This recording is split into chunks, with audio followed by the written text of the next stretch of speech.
The Black Rock Desert is the largest flat expanse in North America, 200 square miles of nothingness.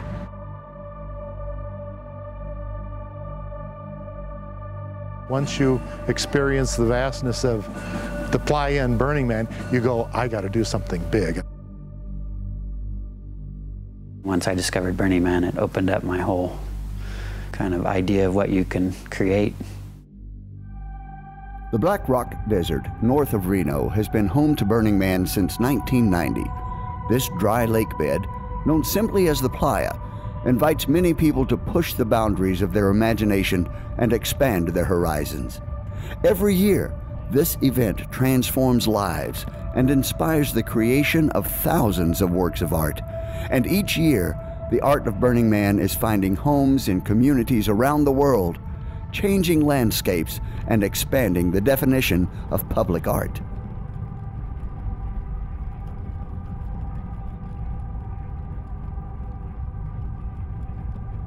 '91 was my first year, and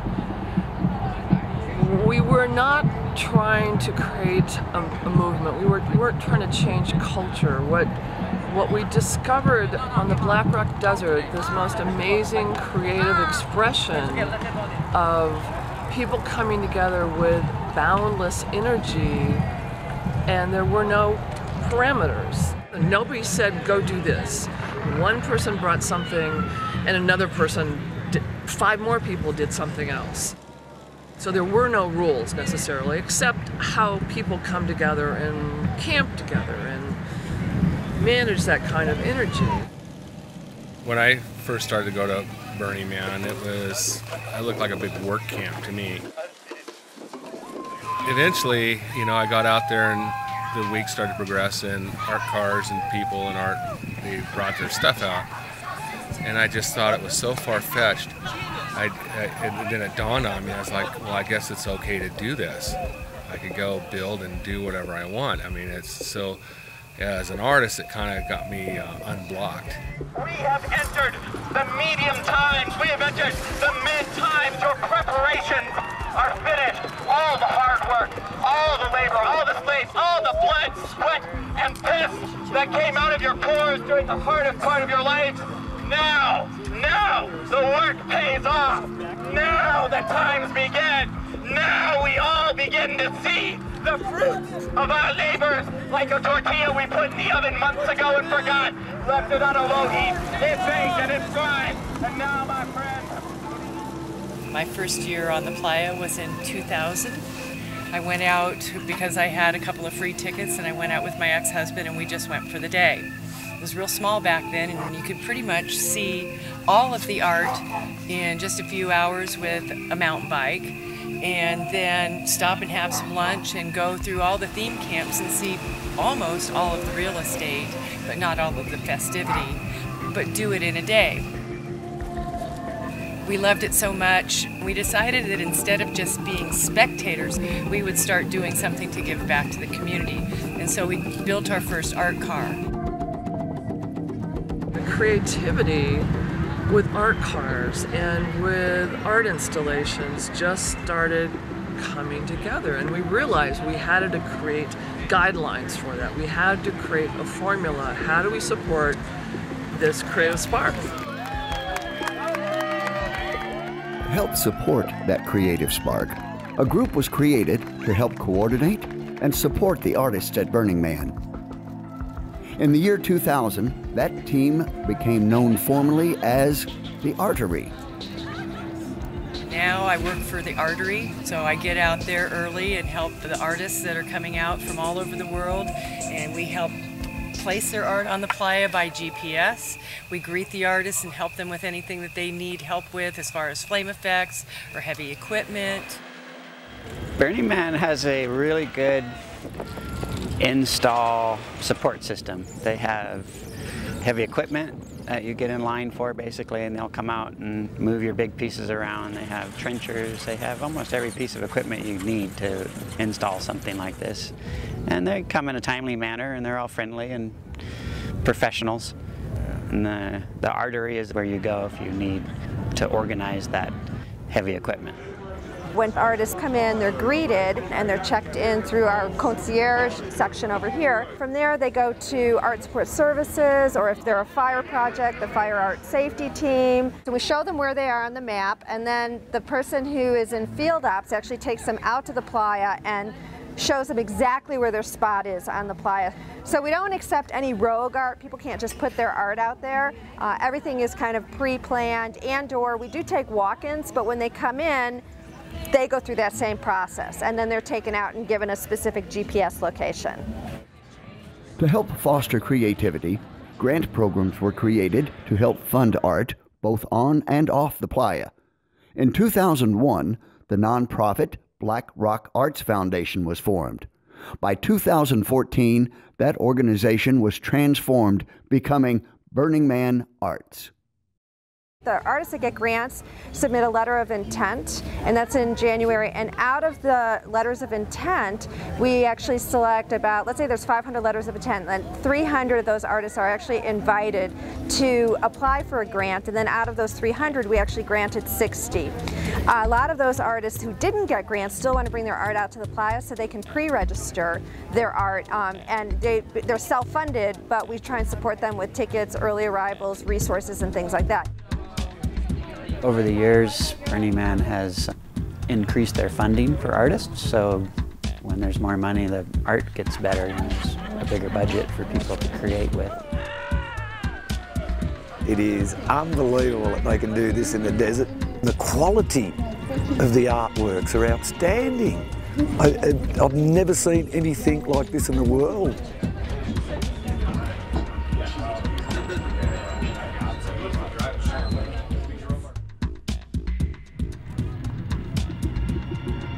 The most outstanding thing for me is not just the artwork itself, but the people who put the artworks together.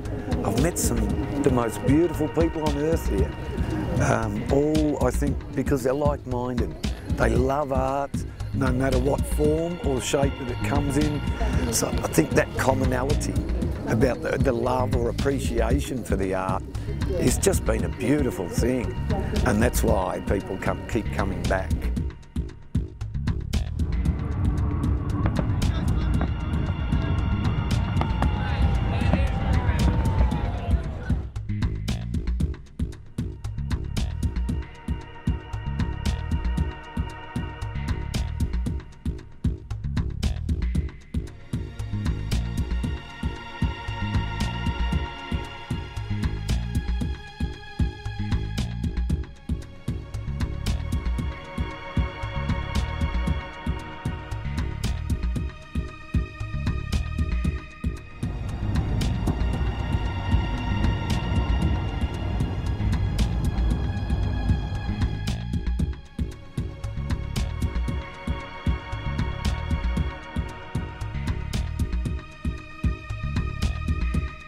This last year at Burning Man, we had 4 words. We took dream, be, live, and okay out there. It basically created exactly what I thought it would. It had a place where people would come and linger and hang out in this sort of area surrounded by these positive words.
have over 250 people that are actually doing some kind of Burning Man-esque thing in their own hometown, and that is really, it's becoming global. Being responsible for creating the process for the art installations, at a certain point it started breaking my heart that all this art was being created and it was either being destroyed, it was going back in somebody's studio, and it couldn't actually be enjoyed by more people. The pieces are so inspirational that people beyond just burners should be able to enjoy these things because they will touch people's lives. The piece Dream by Jeff Schomburg and Laura Kempton went directly from Burning Man to its new home in Arlington, Texas in 2015.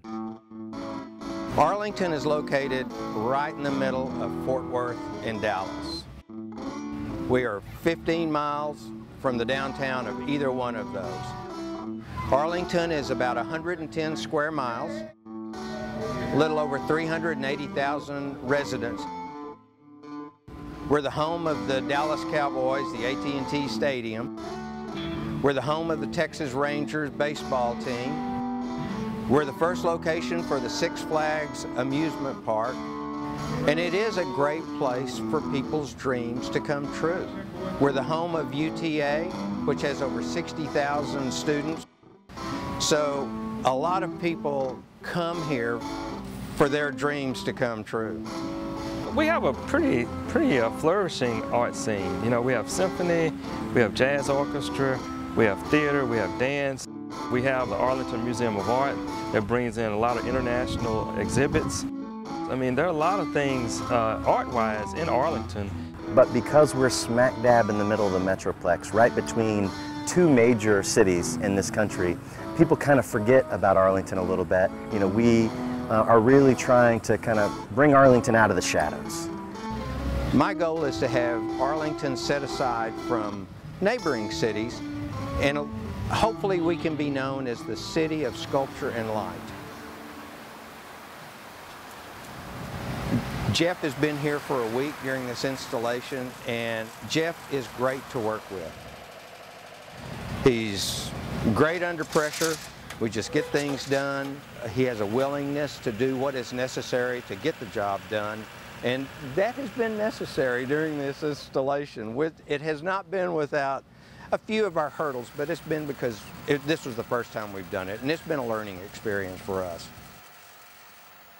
Dream ended up coming to Arlington because in 2013 I was able to go to Burning Man, and I wanted to go take pictures of great pieces of art and people, and while I was out on the Playa, I saw the word believe from Laura Kempton and Jeff Schomburg, and that word it inspired me. It was bigger than life, and it was just something that as you walked up on it, just kind of encompassing and drew you in. So when I got back to Arlington, I decided for the first time I was going to have a word for the year, and that word for 2014 was going to be believe. So I also thought how cool it might be to bring believe to Arlington, to downtown Arlington for 6 months or a year, only to find out that the city of Reno had put a purchase on the word believe. But as fate would have it, within about 2 weeks, the city of Arlington came up with a new logo and a new slogan, Arlington, the American Dream City. And the word then just became dream. So I contacted Jeff and Laura and asked them if they would possibly consider someone else's word for their piece of art for Burning Man for 2015. Bob approached me and Jeff and wanted to do Dream come to Arlington. And I normally would not let a word come that wasn't my word, because so far it's been 100% my words, but dream is really important to me. I dream 10 hours a night. I believe if you want something, you should dream it up. And so I was preaching that out of Burning Man beforehand. So I said, sure. So he started basically a grassroots campaign in Arlington to raise enough money to commission Dream with the intent to show it at Burning Man and then install it in Arlington, Texas. So we started talking to him, and we went back and forth, and eventually he raised the money and we built the project. and showed it at Burning Man and then installed it in Arlington, Texas. It started with the Downtown Arlington Management Corporation. Our job really is to help revitalize downtown Arlington. And we've been at it for about 7 years. And as you can see, hopefully, we've made a lot of great progress over that time with 20 new restaurants, adding public art to our community, bringing live music to downtown. And we love to bring new, exciting art to Arlington. We hope that we can get more Burning Man pieces. Well, we've got a committee, I guess I'll call it, a group of individuals that are both in decision positions here in the city and interested people such as myself that just have a passion for this. And the reception has been very good. There are other pieces that we're already looking at. We're already in negotiations with some of the artists so that hopefully we'll be able to bring additional pieces from either this last burn or previous burns to Arlington, because Dream actually represents the beginning of a renaissance for this kind of public art, this kind of sculpture to Arlington.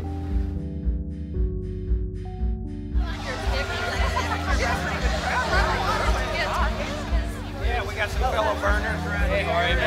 And Cher, this is Laura Kempton. She's one of the artists. Yeah, hey, nice to meet you. We picked this particular date to unveil Dream because it coincided with the South Street Art Festival. Public art creates community pride, that this is ours and we're going to take care of it.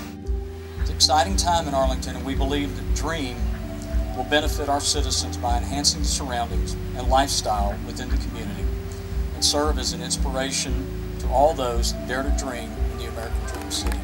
I was really pleased with the number of people that showed up, and to see them automatically, just like on the Playa, interact with this piece and want to have their picture made in front of it and share it with their family was so encouraging. Because one of the things with a piece like this, it's going to last for a few generations. It'll last 50, 60 years at least. There's going to be the ability for children today that are having their picture made with this, with their parents. In a generation, 20, 30 years, they're going to bring their kids back and they're going to go, you know, when I was your age, your grandmother and grandfather brought me here to have our pictures made in front of Dream. And it's something that's going to be able to be shared with families. All right, good. I just wanted to say I'm really happy to have Dream. I think this is going to be a great home for it. And I hope you guys are going to enjoy it for years to come. Enjoy the rest of the evening.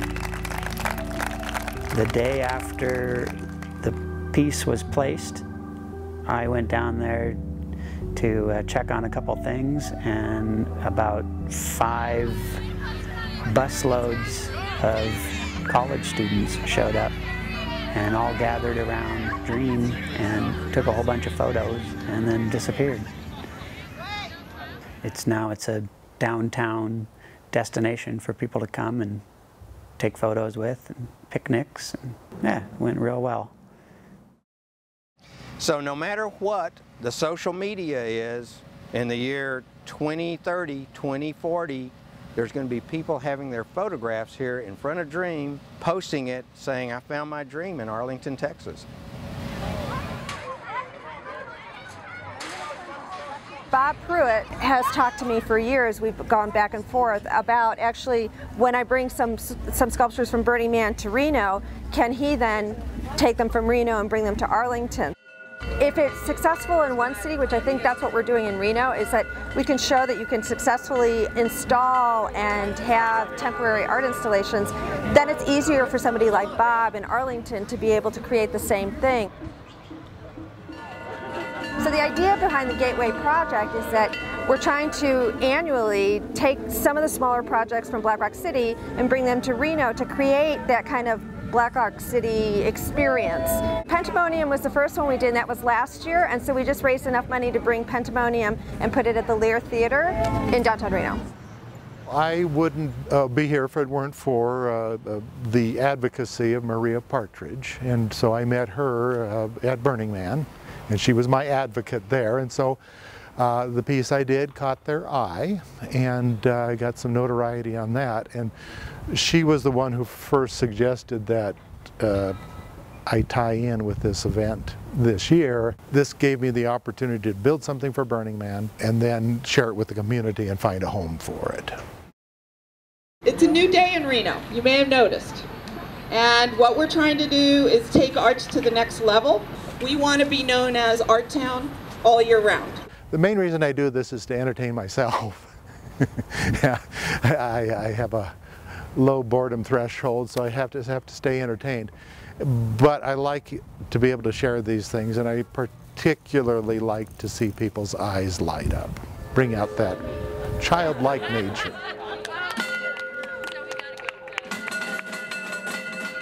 Crimson Rose and I started placing art of Burning Man in Reno in 2008, and we started small and then got bigger and bigger. Fire of Fire, which is out there now, was out at Burning Man in 2011, and then it came directly to Reno, and it was the first time we had like big fires, big Burning Man art in downtown Reno.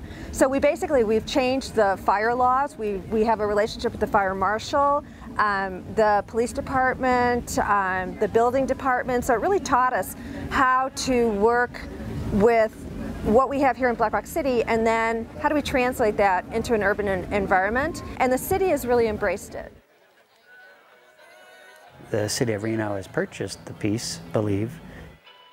The grand opening for Believe took place on New Year's Eve, and it was a very cold afternoon, but probably about 100 people showed up. That has been proclaimed as Believe in Reno Day. They did a city proclamation for that. Do hereby proclaim December 31st, 2015 as Believe in Reno Day.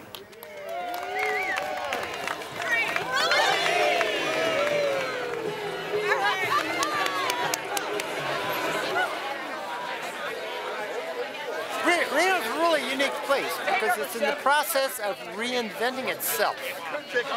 The old establishments like gambling and casinos are in decline now, and it's a perfect opportunity for a city to reinvent itself.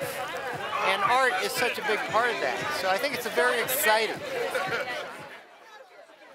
Several pieces of Burning Man art have found permanent homes in Reno. In 2007, Kate Raudenbush's Guardian of Eden was purchased by the Nevada Museum of Art, making it the first piece of Burning Man art to be added to a museum's permanent collection. One of the things that I'm really happy with more than anything that's coming to fruition is we're not just buying art and bringing it here. It's the local artists are learning how to build this kind of art, because civic art is different than other art. You've got to really be careful about sharp edges, and people who build at Burning Man, they don't have to worry about it standing up for a week, and so they don't really have to get it engineered. But when it comes to here, they learn that it's got to be engineered. As more and more burning art goes out to cities, they're learning that. But because of that, we've had more local artists be able to build stuff in Reno. Not just buying stuff somewhere else and having Reno become a gallery. We're becoming an artist space for them to build their stuff here, which to me is a lot more impressive than just buying art and bringing it here. Over 300 art installations were registered with the ARTery in 2016. Of those, 60 received grants from Burning Man. Generally what we try and do is we try and kind of curate it so that kind of some of the grant recipients are here leading to the man, and then also from here to the temple, and then along the 9 o'clock and 3 o'clock.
the scale and the beauty of the art is just amazing, and I think it's surpassed previous years, and just in the kind of ambitious quality of what the artists have actually tried to do. The project has been getting bigger and bigger and bigger, and so in an effort to kind of create an intimate environment, we did this experiment where we have some smaller projects all clustered together, and then there's like some benches in there, there's a bike rack in there, and there's smaller scale so that together they create a bigger footprint. And so our participant could go down the esplanade and immediately walk into and be surrounded by art, as opposed to if they were mobility challenged, they don't have to go ride their bike or like walk all that way to just see one more piece of art. They can see several in one place. And actually some of the art from there is going to be going to Reno's Playa Park. The park is going to be located on Virginia Street, where the old motels are actually being knocked down. So instead of a blight area, we're going to put some art in there. So here today we're seeing the final stages of installing the pieces of sculpture that are coming to downtown Reno from the Playa. Maria put all this together, and we're having them all come here, and where the city demolished these motels here right after the Burning Man. They demolished this, and that's going to become a sculpture park. And I have to say I was a little nervous because I thought, well, that's really a leap of faith for the artists, because it's not really protected, it's downtown Reno, and anything could happen to their art. So I talked to the artists that we actually invited, and they were okay with it. And so, you know, we were really excited that they actually took that leap. These electric dandelions were in the Black Rock City Art Park, and they were just a beacon for people to find their way back to camp because they were right off the esplanade. Good Luck Horseshoe was also in the Black Rock City Art Park, and everybody had their photo taken in front of it. And then we have Trasperanza, the artist is from London, and she is not here. And so when I decided to put this in the park, she literally created a manual where we have all sorts of people from the community, from the Reno Burner community, helping us install this sculpture. We have Imago by Kirsten Berg. What's really interesting is that it looks better here than it did on the Playa because it is iridescent, and the scale and being surrounded by the buildings, it feels bigger than when it was in the middle of this vast desert. When I saw it, it was covered in dust, and so I never really saw the iridescent quality of it.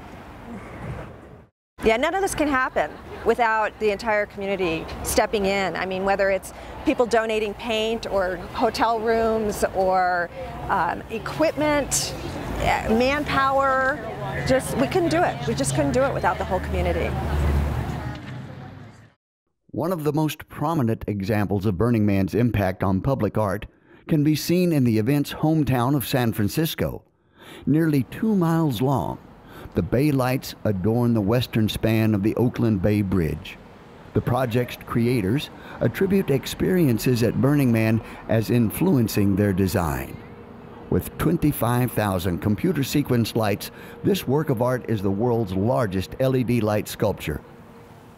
In January of 2016, the city celebrated the permanent lighting of the Bay Lights. One of the most influential artist groups in the Bay Area, the Flaming Lotus Girls, has been bringing their art to the Playa since 2000. One of their sculptures found a new home in the North Bay city of Vallejo. So today we're installing a sculpture called Soma, and it is a sculpture of 2 neurons communicating in space. The Flaming Lotus Girls are a very large group of people. We all come together in a very fluid way to make great pieces of art. We're a lot about teaching people and empowering people to do metalworking and other skills to make these sculptures. It takes a lot of Flaming Lotus Girls to make one of these sculptures. Probably over 200 or 300 people have touched this sculpture in its lifetime.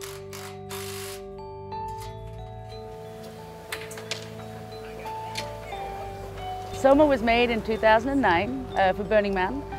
We then took her to the Maker Faire in San Mateo. She's been to the Electric Daisy Carnival in Los Angeles and also Las Vegas. Previously to being in Vallejo, she was installed on the San Francisco waterfront for 2 years on Pier 14.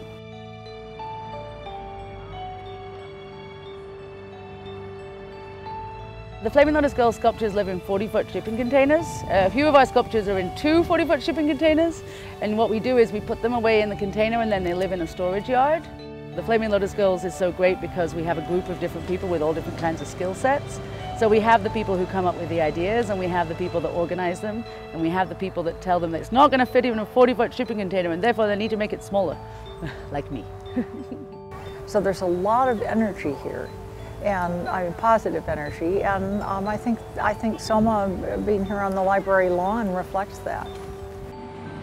It's kind of like how Soma ended up in Vallejo, because I really wanted to put a piece of art in Vallejo that would inspire the public of Vallejo to make more art and also connect the downtown. There's a lot of downtown activity with artists and artist galleries. And then the waterfront is another place where people hang out. But in this area where we are right now, it's a little bit of a dead zone where nobody sort of comes, so I want to try and create a bridge that brings people backwards and forwards.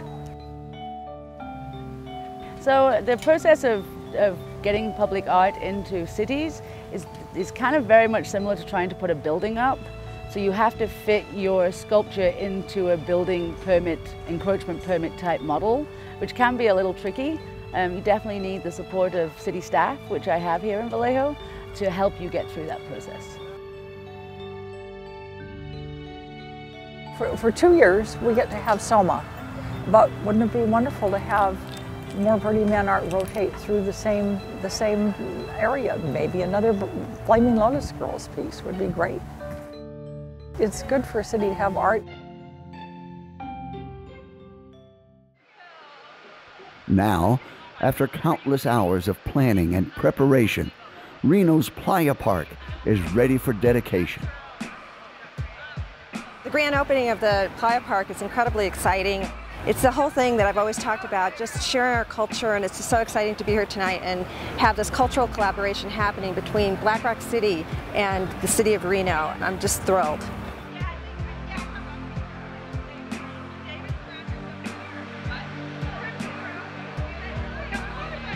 It takes a lot to have courage. Each one of you needs to embrace the light, and we need to project that as much as possible. I need to inspire you to actually illuminate the darkness and continue with your own creative spirit.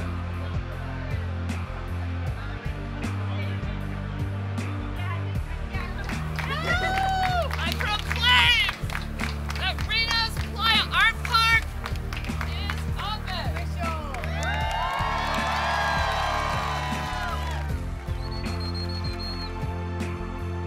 I think the artistic is in everyone. By working at something every day, it will come out. I believe public art is good for a community in many ways. It creates a community gathering space. It can revitalize an area. It creates a destination for people to come, and I believe Reno is starting down that path. I think this is just starting for the city. Getting the artists here to build things up and bring other artists here to build their pieces, that is the keystone for what we want to be. We want to be an artist community, not a community with art. As a first-of-its-kind project, the challenges of building and maintaining Reno's Playa Park will deepen our understanding of civic art and help pave the way for future installations. It is said that the greatness of a culture can be measured by the art it creates. As Playa culture continues its ever-expanding global reach, the art of Burning Man will continually inspire growth and transform urban environments the world over. And I know people in little pockets like here in Reno and Arlington are creating their own cultural flame. And I thank everybody for that energy, that spark, and that they cannot give up. Now they just have to set the world on fire.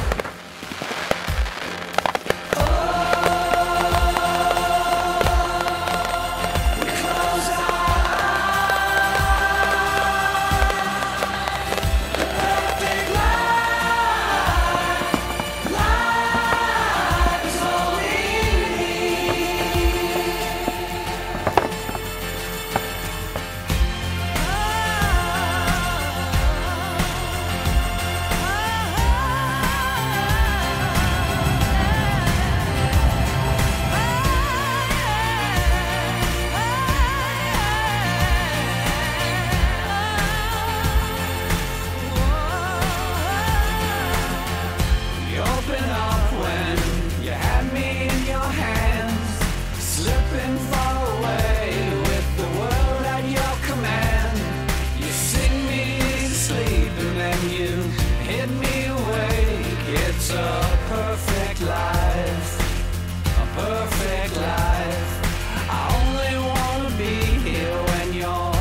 by my side.